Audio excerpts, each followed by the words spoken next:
persons having anything to do before the Honorable Jeff Karp, Justice of the Superior Court, now sitting in Lawrence, for the County of Essex. You are here, give your attendance, and you shall be heard. God save the Commonwealth of Massachusetts, and this is an honorable court. Court is now open. Please be seated. Good morning. March 26, 2026, Court 2, Lawrence Superior Court. Calling the criminal matter of Commonwealth versus Kelsey Fitzsimmons, 2025, 77 CR 311. Scheduled today for continued jury waive trial. Could counsel will please identify themselves for the record. Good morning, Your Honor. James Gubitose. Good morning. Good morning, Your Honor. Good morning. Good morning, Your Honor. Martha Coakley for the defendant, Kelsey Fitzsimmons. Good morning. Good morning, Ms. Fitzsimmons. Good morning, Your Honor. Good morning, Your Honor. Timothy Bradl. With me is Ms. Healy, Ms. Hess, and Mr. Leonard. Good morning. Good morning. Good morning. Thanks. You can have a seat. All right. So you folks ready to proceed? Yes, Your Honor. All right. I don't say this for the attorneys who know this, but because the government prosecution has the burden, they go last. The defense goes first in their closing. And Mr. Bradl, you may proceed. Thank you very much, Your Honor.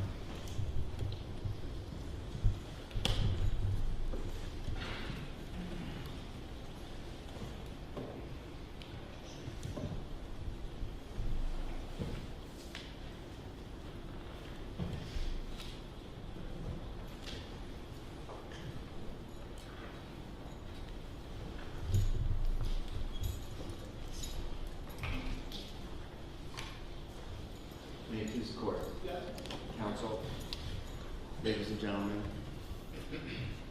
Your Honor, June 30th, 2025 was the worst day in Kelsey Fitzsimmons' life. Her whole world imploded. Her fiance betrayed her. Her baby was being taken away. She was going to lose her house, her job. There was an incredible confluence of tragedy that was visited upon her that day. That day was about her, and she decided in the midst of what you saw testified to here, she decided to end her life.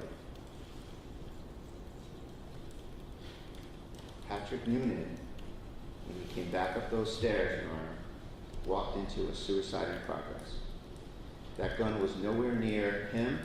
That gun was already pointed at Ms. Fitzsimmons' temple by Ms. Fitzsimmons. She was a couple steps into the room. Officer Noonan, a gung-ho cop, highly trained, a SWAT guy, he'd already been ginned up all afternoon by the insane, ludicrous statements of Justin Elaine. He had that in his head.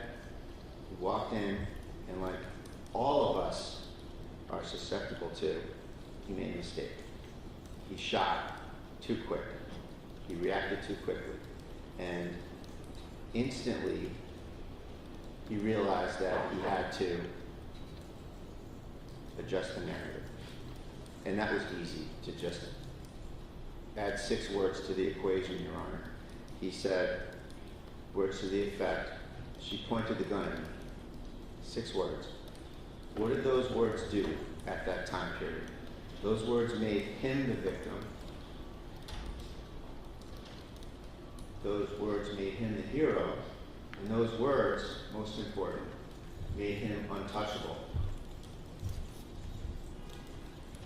Those words were a defense for his future, his life, reputation, and they were conveyed to a very willing audience. His colleagues, his brothers, his family, the investigators on the case. So that's really what happened here, Your Honor, and it is a tragedy, and it is something that should not result in any further harm to Ms. Fitzsimmons. This should be over. This should be an acquittal, Your Honor. I want to talk to you about a few of the elements that I know you're going to be concerned about. So, first thing I want to talk about, Judge, is the lack of motive and the lack of intent. because when it gets down to brass tacks, you know, I know that you're going to look at the law, you're going to look at the credibility determinations, and you're going to make a judgment. And here, this case fails. The Commonwealth ship founders on the rocks of lack of motive and lack of intent. Let's talk about motive. Everything in life is motive. And it's ironic that, you know, us lawyers always say, oh, you don't need to prove motive. But you really kind of did. It's meant not be an element of the crime, but motive is everything in this business, Your Honor. Let's look at the motive or lack of motive. Fitzsimmons and Noonan are colleagues. They have already bonded over shared tragedies, shared experiences. They were okay with each other. They were friends. Kelsey thought well of him, and she thought well of her.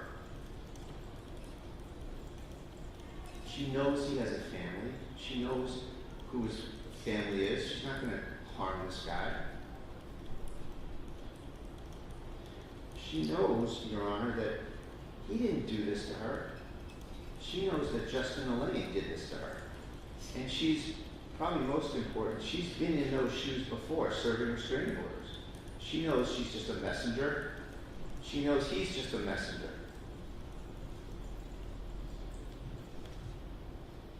This was the worst moment of her life, and she wanted to end her life. And how did she want to do it? She wanted to do it alone. She didn't want to involve these officers because she knew this was a selfish act. She came in here, and ironically, the most credible evidence that came into this case, Your Honor, was from the one person that didn't have to testify. And she came in here and she chose to testify. And she waived her rights and she testified. And she showed, Your Honor, that she's a moral person. She's a caring person. You'll sit down and you'll deliberate, and you'll be drawing the inevitable conclusion that Kelsey Fitzsimmons is a moral person. You have to contrast that with the callous treatment of this case from the other side. Hey, we're going to go serve an order on Kelsey Fitzsimmons. Her ex-fiancé got an order on her, on Kelsey. Let's go serve an order. The answer, sounds good. Let's go. Talks to his neighbor. Oh yeah, I'm the shooter. I'm the shooter. She's a whack job. So you have to take these credibility determinations into account. And I know you're a gentleman, but you have to get down to brass tacks on who's who here. What else shows you that she's a moral person? She doesn't want to involve these guys. She's trying to get rid of them. She says, oh, the guns are over here, so she can go where they really are. She keeps trying to give Houston and Noonan baby things to bring downstairs. She's trying to get rid of them. She's trying to get them away from her. She wants to do this on her own. She doesn't want to have some sort of situation where she gets shot by one of her colleagues and friends. It's understandable because she's a moral person. She waits for her chance. She gets to her room. There's a distraction downstairs. She doesn't know what's going on because she's focused on the job she's trying to do here. The tragic, awful thing that she's trying to do to herself. That's how you know she's telling the truth, Your Honor.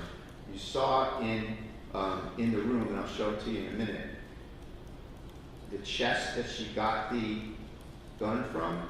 It's a chest on the floor. It has one of those pretty substantial lids that you would have to flip up to get the gun, locate the gun, pick the gun out of the 4 guns, and stand up.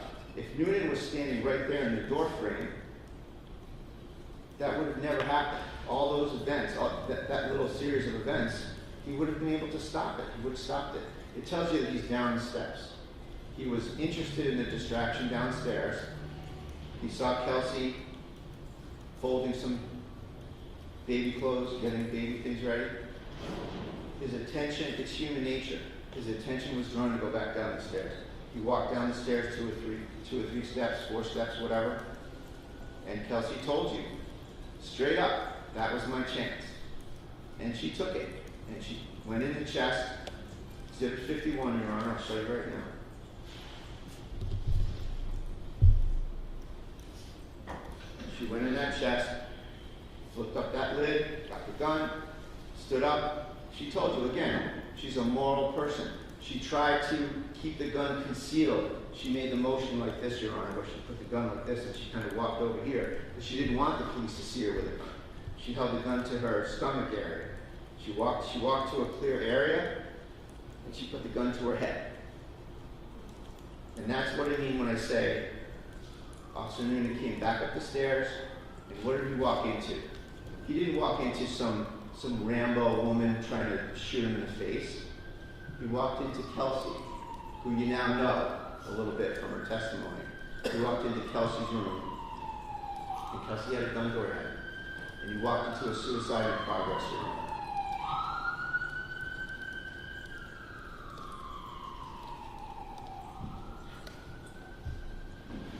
And the man had just been holding her baby, that she chose to hold her baby, that she chose to feed her baby, walked into her suicide in progress. The gun was nowhere near Noonan. There was no threat to Noonan. And the law says that an officer may not use deadly force on someone who is exhibiting a danger only to themselves. And that's offered to Your Honor twofold, in the sense that it shows that this was not a reasonable use of force, and it shows you that his knowledge of that statute, as he said on the stand, gives him a motive to lie. He knows that this is not a good shooting. He knows this is not a clean shooting. And that gives him a motive here, Your Honor. And like all of us, we all make mistakes. He overreacted and he shot. He had the look on his face, panic, flustered, he shot. He had made a mistake by leaving her there. Walked down the steps, a few steps, and that gave her the chance.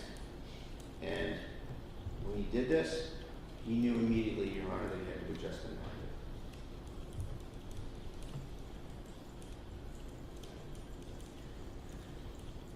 Filtered through the legal lens, Your Honor, that tells us that Kelsey had no intent. She had no intent to harm. There's no assault here because she didn't have the intent to do so. As the fact finder, you can consider everything you said about motive, that she lacked any motive to harm this gentleman. In fact, it was the opposite. She thought well of him. She knew Justin did this to her. She had just trusted him with her baby, and she had tried several times to get these officers away from the situation. No intent to harm him, no motive driving her mindset to do so. Reasonable doubt, burden of proof, Your Honor.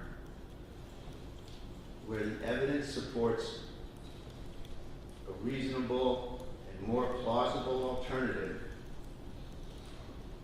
and that's shown here by Kelsey's testimony. It cannot be said that Commonwealth has proven the case beyond a reasonable doubt. There is reasonable doubt when there are two plausible versions of what happened. That itself is reasonable doubt. The versions themselves, Your Honor, show reasonable doubt. Kelsey's version rings true. Noonan's version is all over the place. Noonan's version is contradicted by the strong consensus of everybody else in the house. Noonan portrays a couple different stories, but if you want to pick one where it's this drawn-out potential gun battle, where she's backpedaling, sidestepping, tapping, racking, there's commands going on, that takes time. It takes time for me even to say it. Never mind do it. And that's belied by everything everybody else in the house says. Everyone else says, Kelsey, no, 2 shots in quick succession, bam, bam. That does not fit with what Noonan said happened. So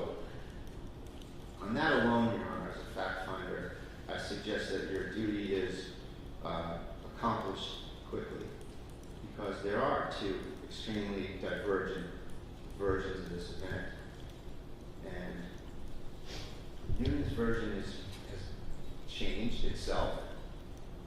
Noonan's version is inconsistent with who you now know Kelsey is as a person. It's self-serving.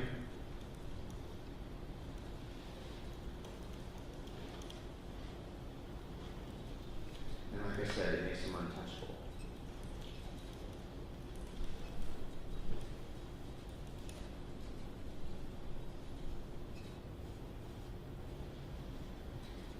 And when you judge it against everyone in the house, he's the only one with the Rambo story. Everyone else has what Kelsey says. He walks into a suicide in progress, he sees it, he reacts, Kelsey no, bam bam. Brain freeze, mistake. Has to cover it up immediately. What else do we have? You know, when you're a fact finder, you want to look for corroboration.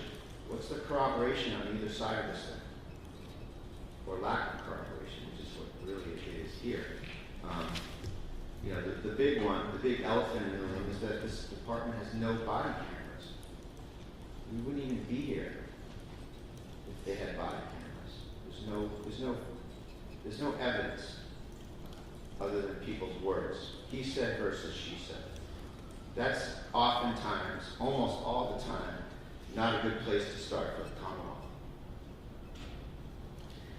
How many of these guys didn't do reports? What's up with that? Why didn't Trooper Strong put the body camera video on the witness he's interviewing? There's no science.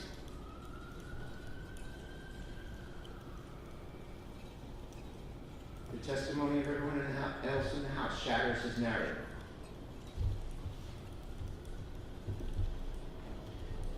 Kelsey Fitzsimmons has been blessed. She should be dead 2 times over. By her own hand and by the hand of Officer Noonan, who shot her. She's blessed. She's here today, and she has a new lease on life.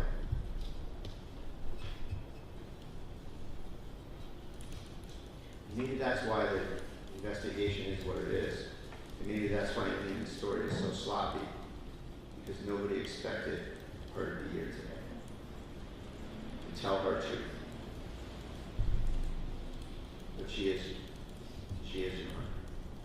And as a fact finder, I want to respectfully ask you to consider the evidence, consider the lack of motive, the lack of intent, the inconsistencies, the credibility contest is firmly in her camp.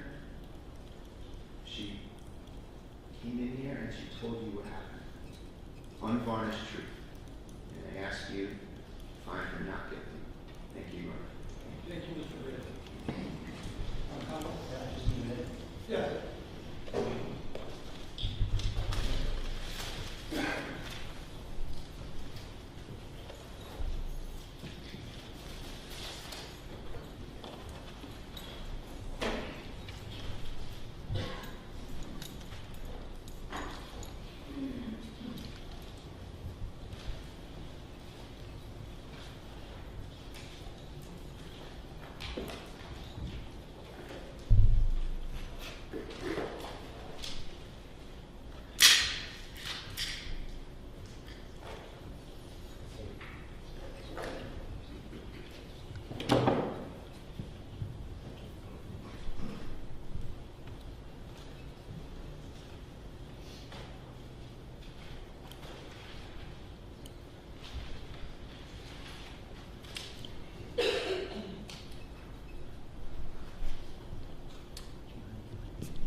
I mean, Yes.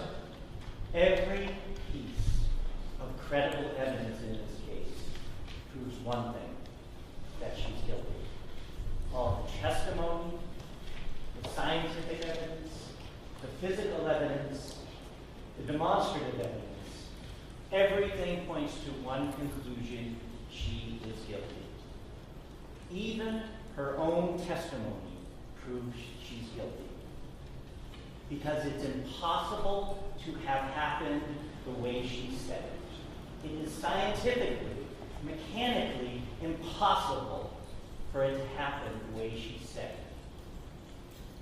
Her story is that she grabbed a gun, put it to her head, pulled the trigger, and it clicked. The chamber was empty. That's what her story is. And that's what Officer Noonan's story is, too. She pulled the trigger, clicked, nothing came out. There wasn't a round in the chamber. She even said she told everybody how stupid I am. I tried to kill myself with an empty gun. But what do we know about the gun? What do we know about her gun? Because after she went to the floor, Lieutenant David picked it up, put it on the bed. Officer Noonan picked it up and put it on the table. And then Officer Karp came in the room. And what happened then? Officer Noonan said, secure that gun, make it safe. And so what did he do? He took the gun, he found that black box, the safe. He made sure that was empty, he turned it over. He pulled out the magazine that you can see right here. He opened the chamber, and there was a round in the chamber. He dumped it out into this safe and put the firearm in it. And then they stood watch on that until State Trooper Bonassaro took it back in the lab. That magazine that you have in evidence contains 16 rounds. It was a 17-round capacity gun. It contained 16 rounds, plus the one that was in the chamber. 17 rounds. As we know, there are only two ways to get a bullet into the chamber. One is if there's already a bullet in the chamber. Someone pulls the trigger. A bullet comes out, the casing comes out, the chamber's open, the spring allows another bullet to come out. That's one way, and we know that didn't happen here. The gun didn't fire because the chamber was empty. The only way a bullet gets in this chamber, other than that way, is if someone racks the gun. She said she didn't rack the gun, but there was a bullet in the chamber. She did rack the gun. What did Officer Noonan say? She pulled the trigger. Nothing happened. She stepped back, tap racked, tried again, didn't do it. Tap racked again, pulled it, and that's when he fired. She put a round in that chamber. That's the only way it got there.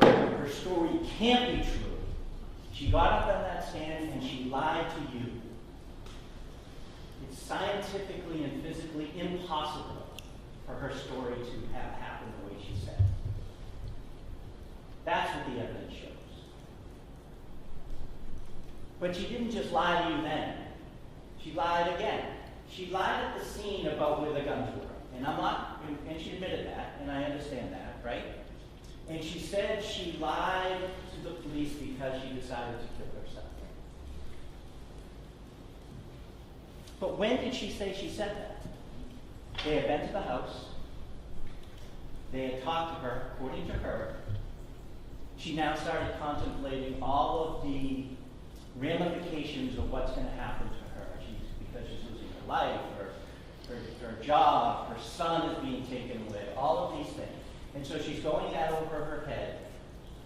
And then minutes later, as she's walking through the house,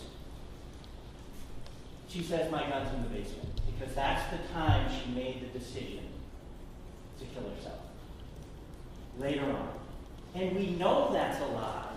We know that's a lie because what was one of the first things they asked her? when they went to that house. They asked her to put the baby down because they were concerned for the baby, told her the restraining order, what the parameters were, and asked where your guns are. When she was still sitting on the sofa. They weren't waiting to ask that question so she was already walking around the house. No way. And what did she say there? They're in the basement. And we know she said it there before she moved around the house, which is untrue. Because her friend, Officer Houston, who was invited to her wedding, says it also. He says, Sergeant Daly asked. And then remember what he said? He said, I was in the living room, she was sitting down, and then I saw a gun case on the other sofa. And so I opened it up to see. And she said again, I already told you the guns are in the basement. Now, why at that point did she say that? We don't know. She didn't tell us, because she lied to us about why she said it later, because we know she didn't say it later.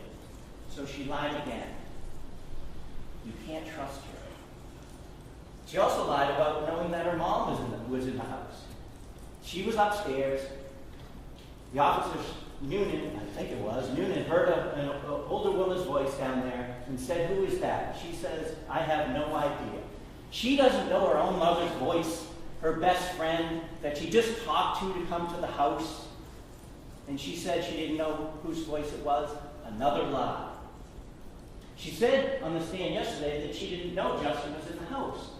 And we know that's a lie too, because what happened when the three of them were upstairs?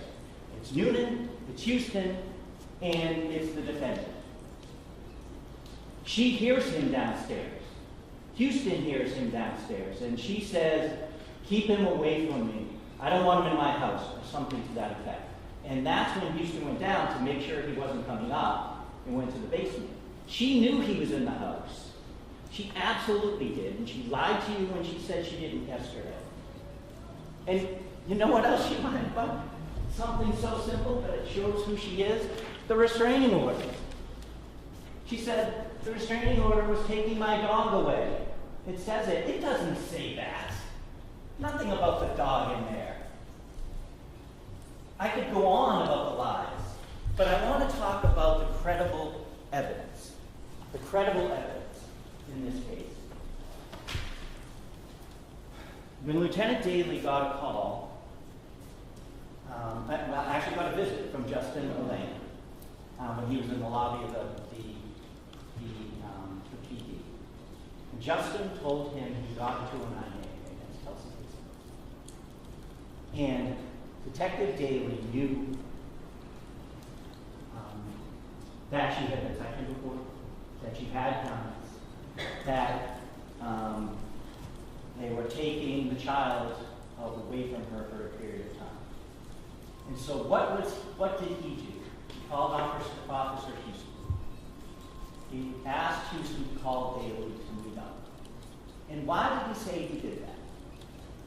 He said because those two are cool, calm, and collected.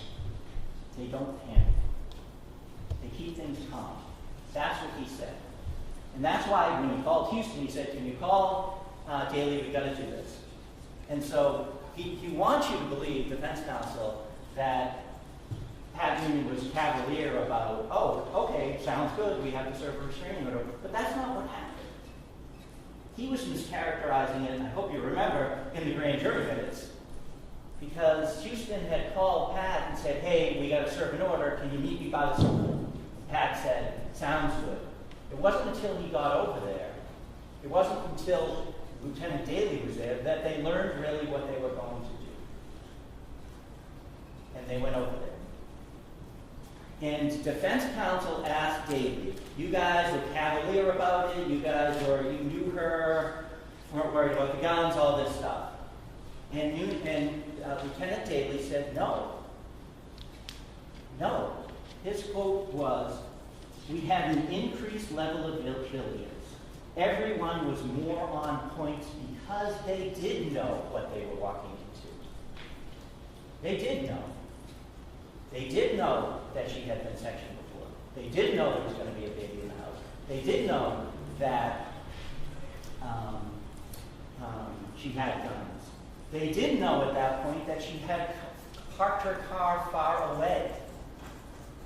This is all going to what they were thinking at that point. They did know all those things. And they did know Justin's concerns. He said, according to Lieutenant Daly, I'm worried she's going to kill the baby, kill herself, and kill someone else. So that's what they were thinking when they went into this house. That's the credible evidence when they went in there. And what did they do when they went in there? They sat her down, and they allowed her, or maybe they asked her, I can't remember, to go around and get some stuff for the baby, because she knew Justin was coming to get the baby. And they were in her pocket the whole time. They followed her around the house, at least two of them, while she did that. And you know that because even Officer Houston said, I was in her pocket. We went into the kitchen, and I noticed there were butcher blocks with knives on it, with knives in it. And they were concerned.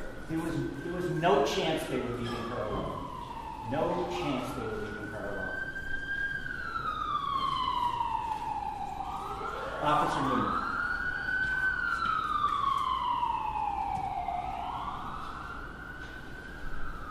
Officer Noonan.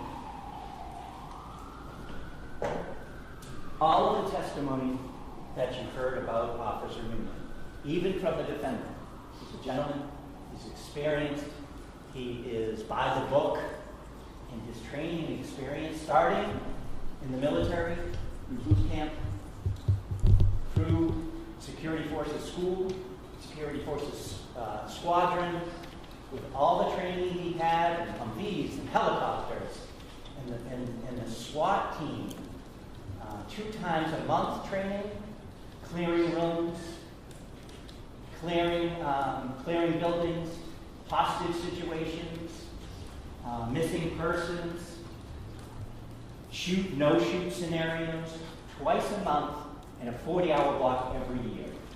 For over a decade he did that. And he moved to Lawrence, as far as the department goes, because it was busier, and he had more experience.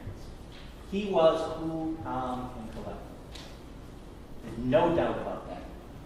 And to say when they're upstairs and he walks away and leaves her alone because he heard a commotion that Officer Houston was going to attend to is a joke. It really is. Now, how do you know they were going by the book at that point? And how do you know they were vigilant? Because they followed around everywhere.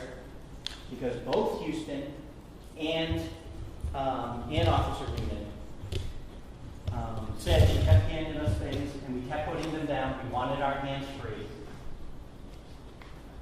Because they were ready for whatever happened. Hopefully nothing did, but ready for whatever happened. So at some point, Houston and Noonan are upstairs, and the defendant goes into her room. And she hears Justin, and Houston goes down to keep the peace to make sure he's there. And Officer Noonan is watching her. He's watching her. And she's on one knee, and she lunges, and she disappears. And she emerges with this, pointing at him like she is trained to do. Click at his face. And what does he see next? He draws his weapon, and he says, this testimony, it kind of slowed down. The whole thing took maybe 4 seconds, maybe even 3.5 seconds. His training has kicked in. His experience has kicked in. It was a surprise to him, certainly, because she got the drop on him. And why did she do this? Who knows? Maybe he's right. Maybe she was going through him to get to Justin. Maybe she was just so upset she was going to shoot anybody in front of her. Maybe she wanted him to shoot her. We don't know because she lied about it. We don't know. But the fact is, she started to shake, she started to tremble, and she lunged for the gun that he couldn't see. And what happened after she flipped? She stepped back, and now he knows, based on his training experience and the clip, there is not a round in the chamber. He knows that, and so he doesn't shoot. According to the defendant's testimony, he had every right to shoot at that point. And you know what? He actually did. He had a right to shoot her at that point. If you point a gun at a cop and pull the trigger, they get to shoot. But he didn't. Because he was controlled and disciplined. That's the way his career went. And so she steps back, and tries to do it. He doesn't shoot her then. And what's he doing at this point? Kelsey, no. Kelsey, no. Because he knows the threat isn't there, really, because there still wasn't one in the chamber. Kelsey, no. Kelsey, no. He is being disciplined like we wish every police officer, every law enforcement agent in this country was. He should be applauded for his actions on that day. Tap rap again. Now he knows one's in the chamber. Threat's on. She starts to raise it, and he shoots. He shoots twice to stop the threat. He stopped shooting when the threat was neutralized. Defense counsel, during his cross-examination, well, you would unload it or not. He goes, no, that's not what you do. You shoot until the threat is neutralized. She was now down on the ground. But his training and experience are still taking over at this point, because what does he do? He still has his gun on her, because the gun's still there. He can't see it. Lieutenant Daly comes in, Lieutenant Houston comes up, and what does Officer Houston say that he sees when he comes upstairs? That Officer Noonan is standing there with the gun low and ready. His training is still taking place. He's still doing what he was trained to do. The gun is put on the bed. He's calm and collected. He takes the gun and moves it away so people are safe. He's deliberate in those actions. When it's away from her, he starts to tend to her. Officer Core comes in, and he orders, asks Officer Core to make the gun safe. He's cool, calm, and collected. That's what Lieutenant Daly expected, and that's what he was. He didn't make a mistake. That's what the credible evidence shows.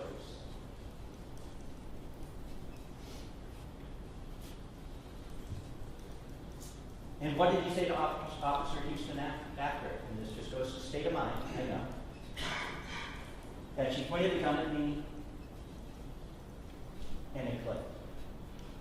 And she tried to rack him up. Immediately after, this wasn't him saving his hide or protecting himself.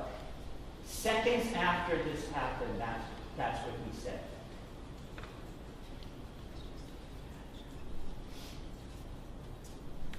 Every piece of credible evidence points to the unmistakable fact that she is guilty.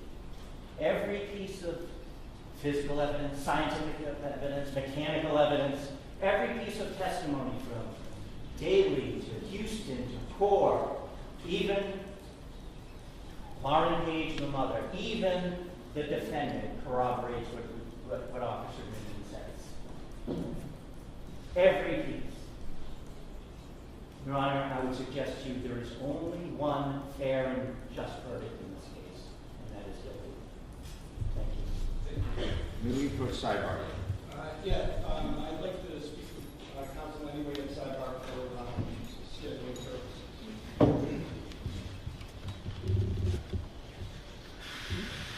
No one should be talking to you.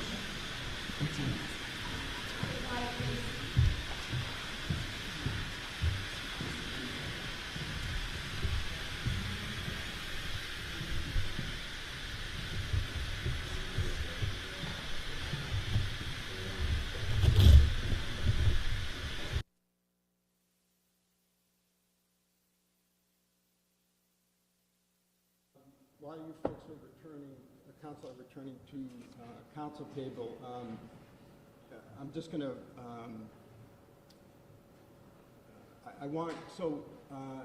we went to sidebar for 2 reasons. One was Mr. Bradl has a series of objections that he'd like to lodge about the Commonwealth's closing, which I'm going to give you an opportunity to do in open court, with the Commonwealth in open court responding. And also, I went over the schedule. So as I told counsel, my intention is to take as long of a period of time as I need to reach a verdict, provide the court staff and counsel with 30 minutes notice, and come out and announce my verdict, some of my reasoning here in public, and whatever time that works. In other words, if it's during our traditional lunch break, so be it. You folks will have a half-hour notice, which means that you'll be able to go and have coffee or lunch or whatever, as long as you can get back here. All right, so that's how we've worked that out. We also discussed at sidebar the fact that in a jury trial, we never provide the jurors with ammunition and a firearm, even with a trigger block at the same time. So my intention is that Mr. Ruane, our assistant clerk, will keep possession of the ammunition, and the firearm will come back in chambers with me, along with the other exhibits. When and if I need the ammunition, they'll be switched out. All right. Okay. Globally, have I said in open court what we discussed? Yes. Okay. All right. So, Mr. Bradl, I'll hear you on the objections. Thank you, Your Honor. So, Judge, traditionally we do this at sidebar, but as you mentioned, we don't have a fact finder here that we need to talk off to the side to. So, in open court, I'm happy to do this. Sure. Yep, I'll go back over everything I said at sidebar, Your Honor. Judge, the first objections I have to counsel's closing argument center on ballistics issues. The first part is that counsel picked up the gun and used it 3 times. Prior to that, counsel provided what I would consider to be expert testimony on the operation of the gun. I think it exceeded the scope of what Detective Bonasaro talked about. He said that it had to be a scientific certainty that this gun was racked by Kelsey Fitzsimmons. Mischaracterizes the defense position that we're not saying necessarily that it did or didn't happen. We said that Kelsey Fitzsimmons didn't rack the firearm. And we have a completely different version of events. So no one's saying that it didn't happen. We're saying that Kelsey didn't do it. And to characterize it like, you know, that it had to be racked by Kelsey Fitzsimmons is not fair argument, and it mischaracterizes the state of the evidence.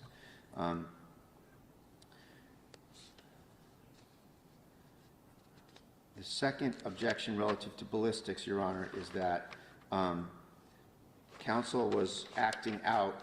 I believe it was the second time he picked up the firearm. Counsel was acting out on Noonan's story that Ms. Fitzsimmons had accessed the firearm from the chest and picked it up to point it at Noonan's face. And on Noonan's testimony, she just pulled the trigger and it clicked. Counsel's acting it out. Prior to pulling the trigger, counsel racked the firearm and then pulled the trigger. And that's not what happened on even Noonan's testimony. I'm happy to allow you to make a record, but the fact that there's 2 different versions of what folks testified about is fair game. What the issue right now is whether the Commonwealth argued items that were not in evidence or attempted to draw inferences from items that were not in evidence. So the disagreement about the racking is just not before me. Well, that's why I bring it up, though, Judge, because this racking issue has been brought up to the forefront, and he did something that is not part of the evidence. No one says that she racked the gun before the first shot, and that's what he did when he acted it out. So that's why it's a mischaracterization. I'll just rely on Your Honor's discretion. But that's not what Mr. Gubitose did, though. I did see him rack the firearm before he fired the second shot. He did it the second time, Your Honor. Okay, I'm having trouble understanding, again. It's just that when you act out the testimony, you have to do it accurately, and he didn't. I'm going to say this in open court, and it won't be the last time I say it. Whether or not Officer Noonan exercised reasonable use of deadly force is not before me. That is not my decision. I agree with you, and I say it on credibility. And hold on, and whether the North Andover Police Department followed procedure in executing, serving this restraining order is not before me. Child custody is not before me. All right, visitation is not before me. What's before me is, has the Commonwealth proved beyond a reasonable doubt that the defendant pointed that firearm for any perceptible amount of time at Officer Noonan? Okay, so all of this is just not helpful. And I offer it on credibility, though, Your Honor. Okay. Also, the Commonwealth said that on the scene, Ms. Fitzsimmons didn't say part of her story there, so therefore she's making it up.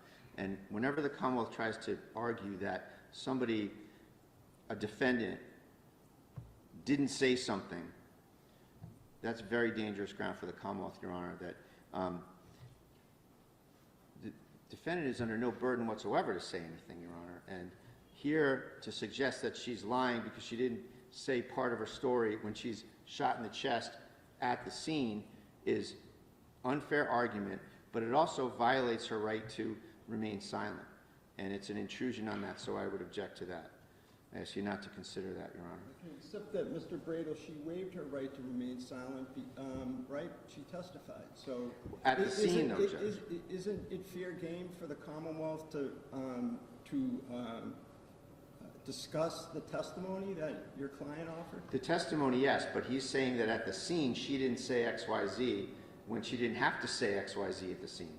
And that's, the Commonwealth can only argue that when a defendant makes a comprehensive statement and leaves something out of it. You can't say that especially in her condition, that she didn't say something and therefore she's a liar. She has a right to not say anything. So that's my point on that, Judge. I understand. And then the last two more issues, Judge, is that there was a mischaracterization of the evidence where counsel stated that Justin Alain told the officers in the lobby of the police station that Kelsey will kill someone else. He added that to the statement that you might recall, that he said he wouldn't be surprised if she didn't kill the baby right in front of them. That was the statement. He added in that she would kill someone else, which in this case is a very dangerous mischaracterization, that he's ascribing an intent to my client that she wanted to kill someone else, which didn't happen. That was not the statement. So that's a very important, very dangerous, very unfair, very prejudicial misrepresentation of what was attributed to Justin Alain in the lobby. She never said anything about killing someone else. He didn't even he didn't say that she said that. So I ask you to strike that and not consider it. And the last thing, Judge, about lying about the dog on the restraining order, Your Honor, that trying to take her dog. And it is in the complaint to the restraining order by Justin Alain. I know he's trying to do a second closing, but the evidence is what the evidence is.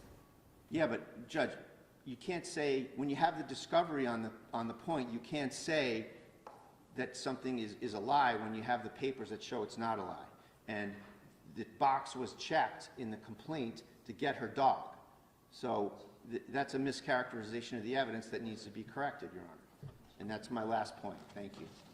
So, Commonwealth, from my perspective, with all due respect to Mr. Bradl, who's done a terrific job advocating for his client, I view that as nothing more than a rebuttal to the Commonwealth's closing.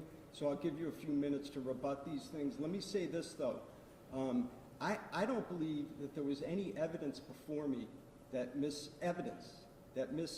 Fitzsimmons was sectioned previously. I think that the way I view the evidence is that this is what the police believed. It was part of their state of mind in serving it. But I'm at a loss frankly, that, in other words, what I'm saying, Mr. Bradl, is out of all the items that you argued about the Commonwealth purportedly arguing something not in evidence, Yes. this sectioning, alleged sectioning that happened prior to this, Yes. there's no evidence of that before me. There's mention of it, and it goes to the officer's state of mind. So, and that's all that in fairness, that's all that you argued, Mr. Gubitose.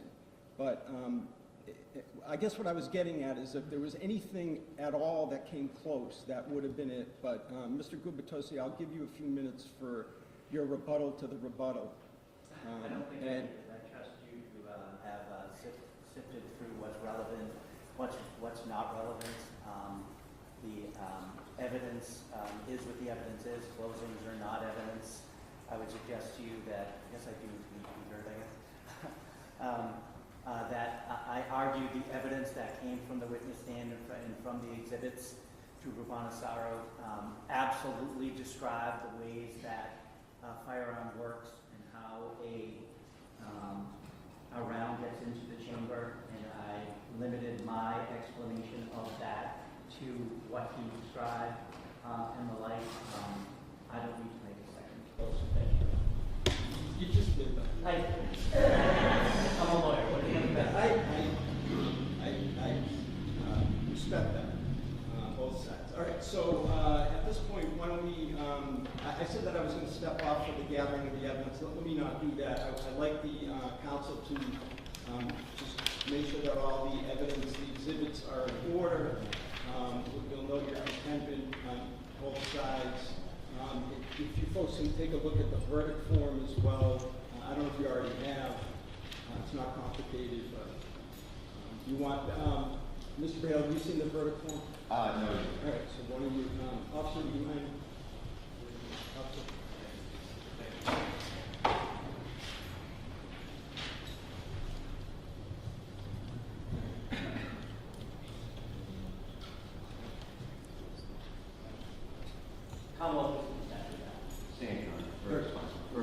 All right, content with the verdict form, but we're still working on the exhibit. Yeah, we'll take it. Yeah, that's fine.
ADA Gubitose on behalf of the Commonwealth, is the Commonwealth content with the exhibits? Yes.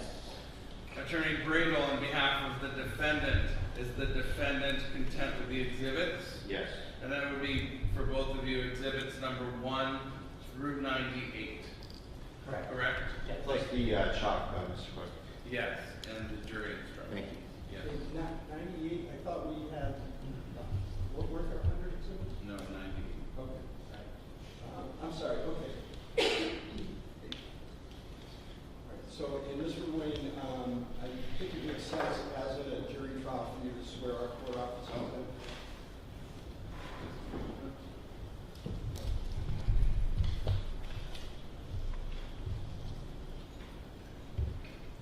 Could you all raise your right hands? Do you solemnly swear that you will keep the court in some convenient place until he has agreed that you will not suffer any person to speak to him, nor speak to him yourselves, unless by order of the court, or to ask him if he has agreed?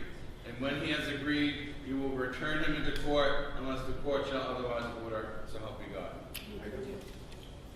We will stand at recess for deliberation. All rise, please.